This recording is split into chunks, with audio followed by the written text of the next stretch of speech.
चांद पर super power को फिर मिली नाकामी। ड्रैगन पर घूम रही CIA की शक की सुई।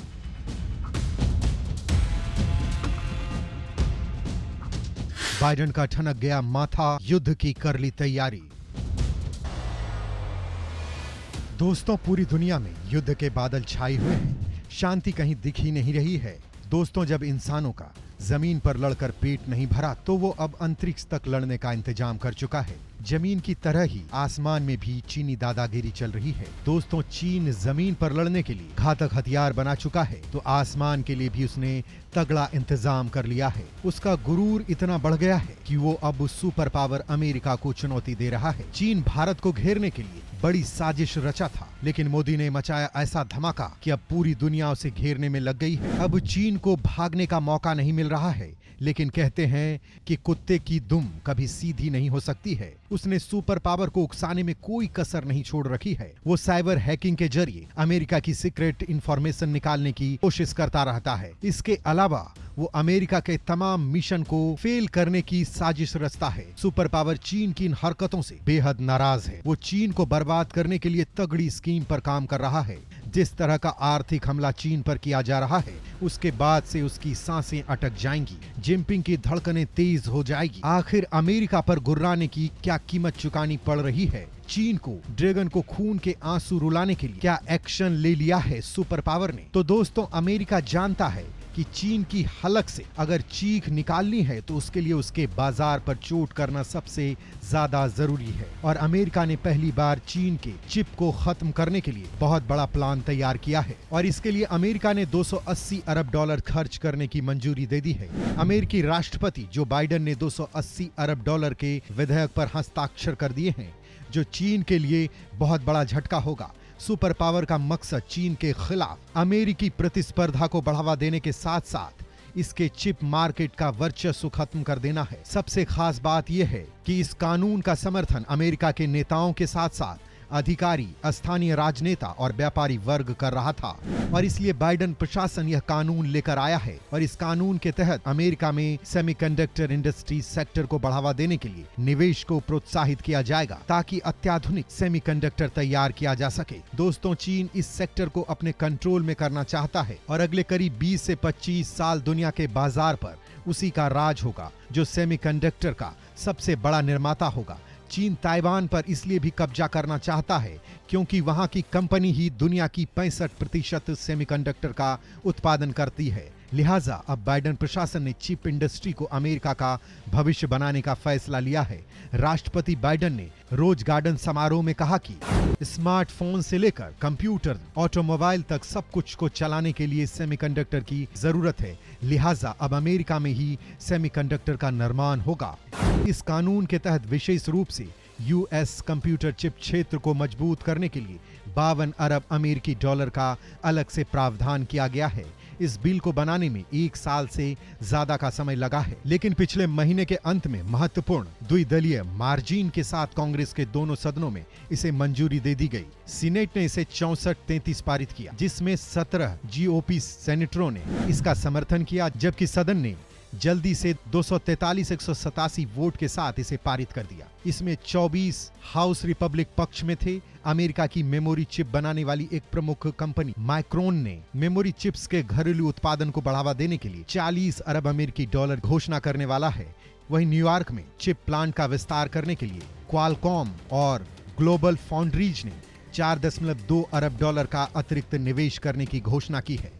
बाइडेन प्रशासन ने बार बार इस कानून को चीन के बढ़ते प्रभाव का मुकाबला करने में एक महत्वपूर्ण घटना के रूप में चित्रित किया है और यह सुनिश्चित किया है कि US बीजिंग के खिलाफ प्रतिस्पर्धा में बढ़त बनाए रख सकता है।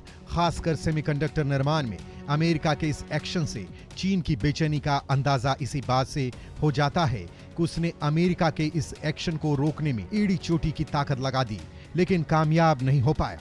आखिर चीन ने अमेरिका के कदम रोकने के लिए क्या कदम उठाए, वो कितना कामयाब हो पाया? तो दोस्तों, चीन की सरकार ने अमेरिकी व्यापारिक घरानों के बीच इस बिल को रोकने के लिए जबरदस्त लॉबी बनाने की कोशिश की, लेकिन उसके बाद भी ये कानून बना और चीन की कोशिश नाकाम हो गई। चीन इस बात को बहुत अच्छे से जानता है कि अभी भी टेक्नोलॉजी के मामले में अमेरिका चीन से काफी आगे है, और अगर अमेरिका चिप मार्केट में इतना बड़ा निवेश करेगा तो चिप मार्केट में चीन बेचारा बन जाएगा। लिहाजा ड्रैगन के कमजोर नस पर इस बार अमेरिका ने पैर रख दिया।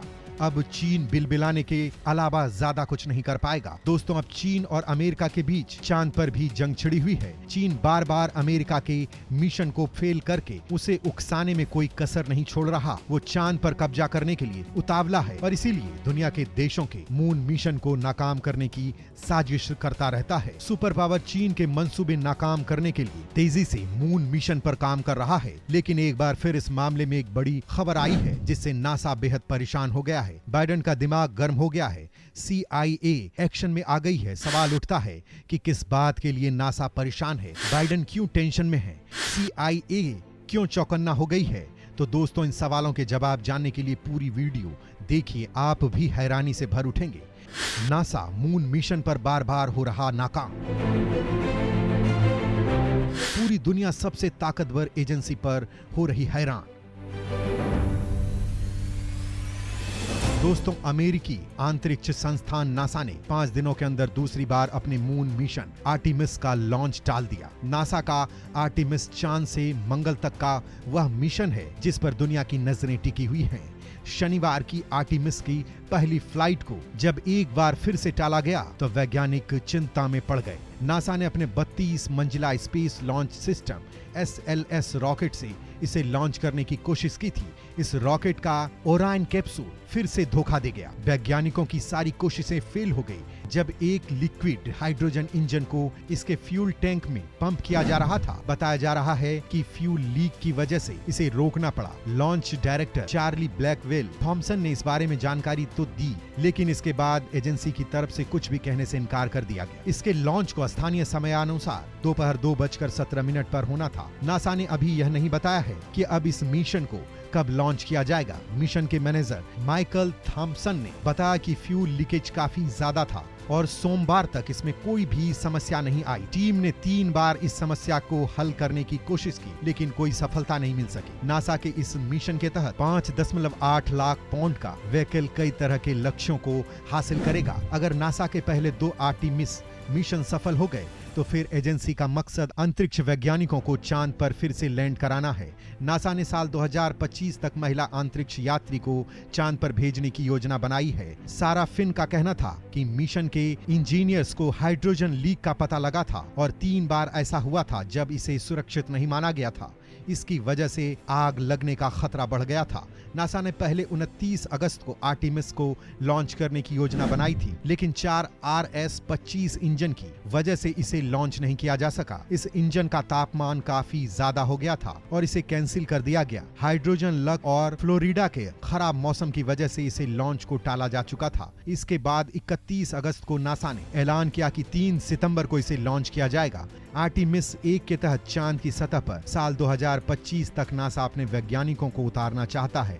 यह मिशन नासा के नए स्पेस लॉन्च सिस्टम और ओरायन कैप्सूल का भी टेस्ट था। इस मिशन के तहत नासा रेडिएशन के अलावा चांद की बैकग्राउंड के साथ कैप्सूल के साथ एक सेल्फी लेना भी है।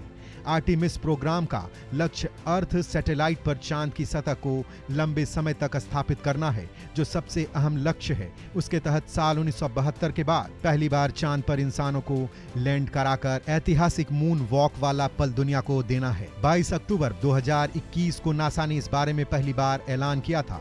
दोस्तों, इसी तरह भारत के इसरो ने जब चंद्रयान 2 लॉन्च किया था तो सब कुछ सही होने के बावजूद आखिरी वक्त में मिशन वांछित सफलता से दूर रह गया था। चांद पर जब भी कई देश कुछ करने की कोशिश करता है तो कोई ना कोई ऐसी तकनीकी गड़बड़ी सामने आती है जो हैरान कर देती है। दोस्तों, दुनिया ये जानती है कि चीन का मकसद क्या है। वो चांद पर कब्जा करना चाहता है। इसके अलावा वो हैकिंग के लिए भी दुनिया में कुख्यात है। वो दुनिया के देशों की इंफॉर्मेशन चोरी करता रहता है। अमेरिका हमेशा चीन के इन चालों पर नजर रखता है। मून मिशन के बार बार नाकाम होने के पीछे चीन की साजिशों पर शक किया जा रहा है। दोस्तों, चीन के पापों का घमंड अब भरता जा रहा है। सुपर पावर से टकराना इतना भी आसान नहीं जितना चीन ने समझ लिया है। चीन को टक्कर देने के लिए ही अमेरिका ताइवान को मदद कर रहा है। अगर चीन ताइवान की तरफ देखता भी है तो सुपर पावर उसे बर्बाद करने में कोई कसर नहीं छोड़ेगा। चीन का सारा गुरूर धरा रह जाएगा।